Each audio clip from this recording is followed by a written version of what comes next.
நம்ம தினமும் ஆயிரக்கணக்கான முறை சுவாசிக்கிறோம்.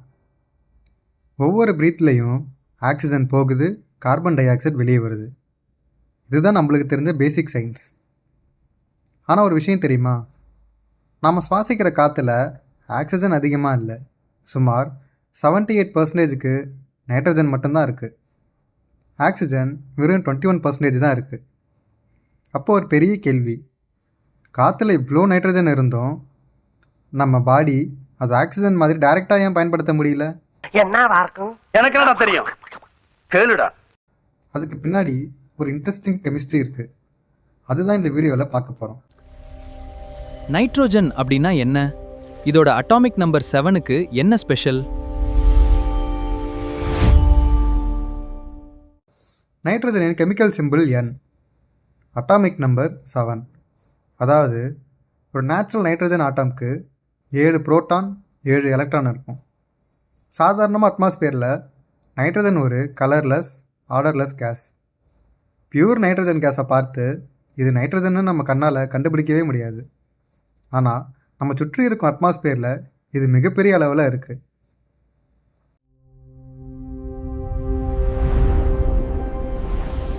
நம்ம காற்றுல சுமார் 78% நைட்ரோஜன் இருக்குன்னா நம்புவீங்களா? நம்ம எர்த்தின் ட்ரை அட்மாஸ்பியர் எடுத்துக்கிட்டால் சுமார் 78% நைட்ரஜன், 21% ஆக்சிஜன், மீதி ஆர்கன், கார்பன் டை ஆக்சைடு மற்றும் ட்ரேஸ் கேஸஸ் இருக்குன்னு சொல்கிறாங்க. அதாவது நம்ம ஒரு பிரீத் இருக்கும்போது ஆக்சிஜன் மட்டும் உள்ளே போகலை, நைட்ரஜன் தான் குவான்டிட்டியில் அதிகமாக உள்ள கேஸ். அப்போது நம்ம பாடி நைட்ரஜன் என்ன பண்ணுது? நாம நைட்ரோஜனை பிரீத் பண்றோமா? அப்போ அது பாடிக்குள்ள என்ன ஆகுது? ஆமாம், நம்ம நைட்ரஜனை இன்ஹேல் பண்ணுறோம். ஆனால் முக்கியமான விஷயம், நம்ம லங்ஸ்க்கு ஆக்சிஜன் மாதிரி நைட்ரஜன் செல்ஸ்க்கு எனர்ஜி ப்ரொடக்ஷனுக்காக பயன்படுத்தும் மெட்டபாலிக் பாத்வே கிடையாது. அதனால் அட்மாஸ்பியர் நைட்ரஜனின் பெரும் பகுதி பாடிக்குள்ளே பெரிய கெமிக்கல் மாற்றம் இல்லாமலேயே லங்ஸ் வழியாக மீண்டும் வெளியேறுது. அதாவது நம்ம நைட்ரஜனை ப்ரீத் பண்ணுறோம், ஆனால் அதை பயன்படுத்துகிற விதம் ஆக்சிஜன் கூட கம்ப்ளீட்லி டிஃப்ரெண்ட். காற்றுல இவ்வளோ நைட்ரோஜன் இருந்தும் அது ஆக்சிஜன் மாதிரி நம்ம பாடி ஏன் யூஸ் பண்ண முடியல? இதுக்கு முக்கியமான காரணத்தில் ஒன்று நைட்ரஜன் மாலிக்யூல். அட்மாஸ்பியரில் நைட்ரஜன் பொதுவாக N2 என்ற மாலிகுலால் இருக்கும். அதாவது 2 நைட்ரஜன் ஆட்டம்ஸ் ஒன்றோடு ஒன்று ஸ்ட்ராங்லி பாண்டட் ஆகி அவங்களுக்கு நடுவில் ஒரு ட்ரிபிள் பாண்டட் இருக்கும். இந்த பாண்ட் ரொம்ப ஸ்ட்ராங்கானது.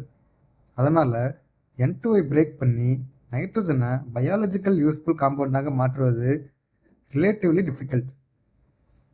நம்ம பாடி அந்த அட்மாஸ்பியர் N2ஐ டைரெக்டாக எடுத்துக்கிட்டு புரோட்டீன்ஸ் அல்லது DNA தயாரிக்க பயன்படுத்தவே முடியாது. நம்ம பாடிக்கு நைட்ரோஜன் உண்மையிலேயே தேவையா? எதுக்காக?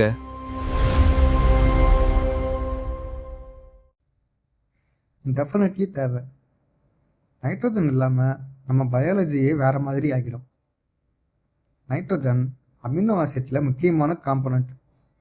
அமினோ ஆசிட்ல இருந்து புரோட்டீன்ஸ் உருவாகுது. நைட்ரஜன் DNA மற்றும் RNAவின் நைட்ரஜன் கண்டெய்னிங் பேசஸ்லையும் இருக்குது. அதாவது நம்ம மசில்ஸ், என்சமைன், ஜெனட்டிக் மெட்டீரியல் இவை எல்லாமே உருவாகிற கெமிஸ்ட்ரியில் நைட்ரஜன் முக்கியமான ரோல் ப்ளே பண்ணுது. காற்றுல இருக்கிற நைட்ரோஜனை யூஸ் பண்ண முடியலன்னா நம்ம பாடி நைட்ரோஜனை எங்கிருந்து பெறுது? இங்கே தான் இதுக்கான விடை இருக்குது. சாப்பாடு. நாம் சாப்பிட்ற சாப்பாடு புரோட்டீன்ஸ் மற்றும் பிற நைட்ரஜன் கண்டெய்னிங் காம்பவுண்ட்ஸ் மூலம் நைட்ரஜன் பாடிக்கு கிடைக்கிது. உதாரணத்துக்கு பருப்பு வகைகள், beans, nuts, X, meet, diary product போன்ற பல ஃபுட்ஸில் புரோட்டீன் இருக்குது. அந்த புரோட்டீனில் நைட்ரஜன் கண்டெய்னிங் அமினோ ஆசிட் இருக்குது.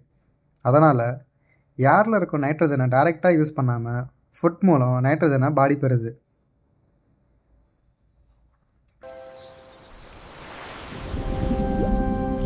பிளான்ட்ஸ் காற்றுல இருக்கிற நைட்ரோஜனை டைரக்டா எடுத்துக்க முடியுமா? இப்போது இன்னொரு பெரிய கொஷின், பிளான்ஸ்க்கு நைட்ரஜன் தேவை, ஆனால் அட்மாஸ்பியரில் இருக்க N2-வை பெரும்பாலான பிளான்ஸ் டைரெக்டாக யூஸ் பண்ண முடியாது. அப்போது பிளான்ட் நைட்ரஜனை எங்கேருந்து பெறுது? சாயிலில் இருக்க நைட்ரஜன் காம்பனன்ட்ஸ் மூலமாக. குறிப்பாக அம்மோனியம் மற்றும் நைட்ரேட் போன்ற ஃபார்ம்ஸ்க்கு இம்போர்ட் நைட்ரஜன் சோர்ஸ். இது உருவாக்குவதிலையும் மாற்றுவதிலையும் மைக்ரோ ஆர்கனிசம்ஸ் முக்கியமான ரோல் ப்ளே பண்ணுது. ஒரு நைட்ரோஜன் ஆட்டம் காற்றிலிருந்து பிளான்ட் அனிமல் வழியா திரும்பவும் அட்மாஸ்பியருக்கு எப்படி போகுது? இதுதான் நைட்ரஜன் சைக்கிள்னு சொல்லுவாங்க. அட்மாஸ்பியரில் N2 சில பாக்டீரியா அதை பயாலஜிக்கலி யூஸ்ஃபுல் நைட்ரஜன் காம்பவுண்டாக மாற்ற உதவுது. சாயிலில் மைக்ரோ ஆர்கானிசம்ஸ் பல நைட்ரஜன் காம்பவுண்டை ஒன்றிலிருந்து இன்னொன்றாக மாற்றுது. பிளான்ஸ் அந்த நைட்ரஜனை அப்சர்வ் பண்ணும். அனிமல் பிளான்ஸை சாப்பிடும்போது நைட்ரஜன் ஃபுட் செயின்குள்ளே போகும். ஆர்கன்ஸ் இறந்த பிறகு டீகம்போஷன் மூலம் நைட்ரஜன் மீண்டும் சாயிலுக்கு திரும்பும். சில ப்ராசஸ் மூலம் நைட்ரஜன் மீண்டும் அட்மாஸ்பியருக்கு செல்லும். இப்படியே நைட்ரஜன் தொடர்ந்து சைக்கிள் ஆகிக்கிட்டே இருக்கு.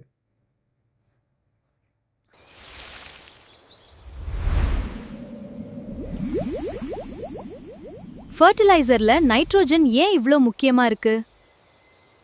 பிளான்ஸ் வளர நைட்ரஜன் ரொம்ப முக்கியமான நியூட்ரிஷன். அதனால் அக்ரிகல்ச்சர் ஃபெர்டிலைசரில் நைட்ரஜன் காம்பவுண்ட் முக்கியமான இடம் பிடிக்கும். நைட்ரஜன் பிளான்ஸ்க்கு புரோட்டீன்ஸ் மற்றும் குளோரோஃபில் போன்ற மாலிகுல்ஸ் உருவாக்க உதவுது. அதனால் அறுவடைக்கு முன்னதாகவே நைட்ரஜன் அவைலபிலிட்டி முக்கியம். ஆனால் அதிக ஃபெர்டிலைஸ் போட்டால் நல்லதுன்னு அர்த்தம் கிடையாது. அளவுக்கு அதிகமாக நைட்ரஜன் ஃபெர்டிலைசரை என்வாயர்மெண்ட்டுக்கு போய் வாட்டர் பொல்யூஷன் மற்றும் எக்கோசிஸ்டம் ப்ராப்ளம்க்கு நம்மளே கான்ட்ரிபியூட் பண்ணுற மாதிரி ஆகிடும். அதனால் கரெக்டான அமௌண்ட், ப்ராப்பரான மேனேஜ்மெண்ட்டு முக்கியம். நைட்ரோஜனை லிக்விடா மாற்றினா அது ஏன் சுமார் -190 டிகிரிக்கு 196 டிகிரி செல்சிய அளவுக்கு கோல்டா ஆகுது? இப்போது நைட்ரோஜனின் இன்னொரு ஃபேமஸான ஃபார்முக்கு வருவோம், லிக்யூட் நைட்ரஜன். நைட்ரஜனை மிக குறைந்த டெம்பரேச்சருக்கு கூல் பண்ணும்போது அது லிக்யூட் ஆகும். அதன் பாயிலிங் பாயிண்ட் சுமார் -196 டிகிரி செல்சியஸ். அதனால் லிக்யூட் நைட்ரஜன் ரொம்ப கோல்டு. இதை laboratories, food processing, medical and biological அப்ளிகேஷனில் கூலிங் செய்கிறதுக்கான பல இடங்களில் பயன்படுத்துகிறாங்க. ஆனால் இது விளையாட்டு டாய் கிடையாது. ஸ்கின்னை டச் பண்ணினா கோல்டு இன்ஜுரி ஏற்படலாம். மேலும் கன்ஃபைன்டு ஸ்பேஸில் நைட்ரஜன் கேஸ் ரிலீஸ் ஆனால் ஆக்சிஜன் கான்சன்ட்ரேஷனில் பெரிய ரிஸ்க் ஏற்பட வாய்ப்பு இருக்குது. லிக்விட் நைட்ரஜனை ஹேண்டில் பண்ணும்போது ரொம்ப ப்ரொஃபஷ்னல் அண்டு சேஃப்டி ப்ராசஸ் தான் செய்யணும். இப்போது ஆரம்பத்தில் கேட்ட கொஷினுக்கு திரும்பலாம்.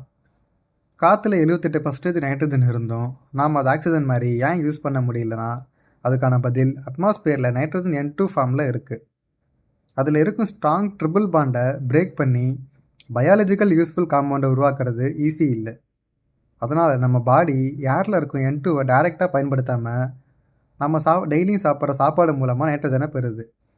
அதே நைட்ரஜன் புரோட்டீனில் இருக்குது, டிஎன்ஏல இருக்குது, தாவரங்கள் வளர்வதற்கு முக்கியமாக இருக்குது, அக்ரிகல்ச்சர் ஃபீல்டில் ரொம்ப முக்கியம், அட்மாஸ்பியரில் மிகப்பெரிய அளவில் இருக்குது. லிக்யூட் ஃபார்மில் 196 டிகிரி வரையும் அதை நம்ம யூஸ் பண்ணிக்க முடியும்.